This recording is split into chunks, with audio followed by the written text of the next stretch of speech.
Structural isomerism का part 2 cover करने जा रही है। ठीक, अब जो कहानी हमारी ये है कि हमारे पास, जैसा कि मैंने आपको बताया था, उसमें मैंने आपको बताया था कि भाई जब आप पढ़ रहे होगे तो शॉर्ट नोट्स को किस तरीके से आप बनाओगे, उसके कुछ मैं तरीके आपको बता रहा हूं जिसको आप यूज करके शॉर्ट नोट्स बना सकते हो। ठीक है, तो आज थोड़ा सा शॉर्ट नोट्स के बारे में आपको बता रहा हूं। कई बच्चे पूछ रहे थे कि सर शॉर्ट नोट्स के बारे में बता दो, किस तरीके से हम बनाएं। तो कुछ टिप्स मैं आपको दे रहा हूं जिससे आप शॉर्ट नोट्स अपने बना सकते हैं। ठीक है, क्लियर। सबसे पहली बात, समराइज किया करो जैसे आपको पढ़ाया जाता है। अगर मैं आपसे बोलूं कि मैं पढ़ाते जा रहा हूं और आप लिखो, तो आप कभी लिख नहीं पाओगे। क्यों? क्योंकि अगर हम बात करें, मतलब साइंटिफिक चीज है ये, अगर हम बात करें कि एक व्यक्ति 1 मिनट में कितने वर्ड बोल सकता है, तो वो 120 से 180 वर्ड के आसपास तक बोल सकता है। और लिखने के लिए बोला जाए तो वो सिर्फ 33 से 35 36 तक लिख सकता है वो। ठीक है, ऑन एन एवरेज।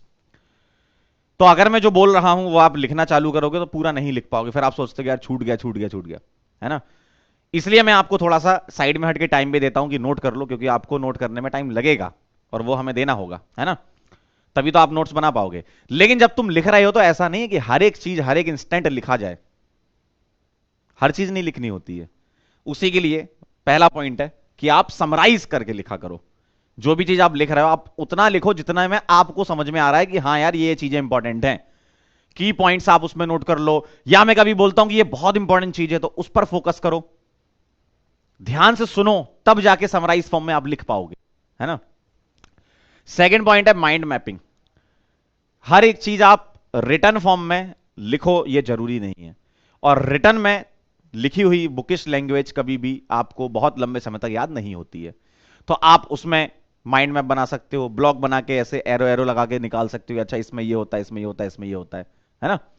तो ब्लॉक डायग्राम यहां पर यूज कर सकते हो आप सिंबल यूज कर सकते हो, एब्रीवेशन यूज कर सकते हो, है ना। जैसे कई बार मैं लिखता हूं रिएक्शन को पूरा नहीं लिखता, आर एक्शन लिख देता हूं मैं, है ना। तो इस टाइप की छोटी, जैसे कभी मान लो इक्विलिब्रियम लिखना है तो ई क्यू ऊपर एम लिख दिया। तो ऐसे शॉर्ट फॉर्म में आप अपने हिसाब से कन्वर्ट कर सकते हो कि इतनी चीज में मुझे समझ में आ जाएगा।